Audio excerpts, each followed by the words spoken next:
ولو تابعت النتائج احنا اتهزمنا او تعادلنا في الملاعب اللي هي سيئه دي.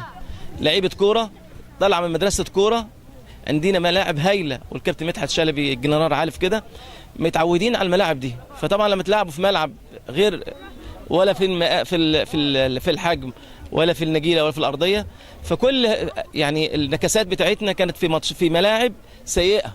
يعني احسن ملعب لعبنا عليه ماتش سوهاج فوزنا 2-1، دي من الملاعب الممتازه.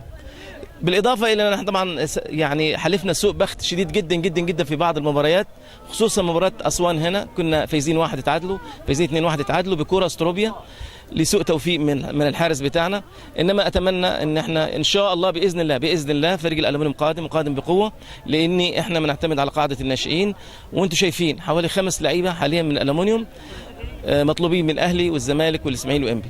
كلمه للجمهور يا باشمهندس زياد عريق اللي هو انا حزين زي ما هم انا حزين زي ما حزين الجمهور، حزين جدا، وكنا نتمنى ان نقدم لهم شيء ليهم. انما اطلب منهم برضه يصبروا علينا تاني، مش صبرا على المهندس دياب ولا مجلس الاداره، وانما صبرا على الشركه، لان الشركه فعلا الحمد لله بدات دلوقتي العمليه. انت عارف بعد الثوره والانفلات الامني وانفلات في كل حاجه بصراحه، انما بعد العوده الحميده للدوله وقوه الدوله وفرض القانون وفرض هيبه الدوله حاليا، ان شاء الله باذن الله الالومنيوم قادم بقوه ان شاء الله باذن الله.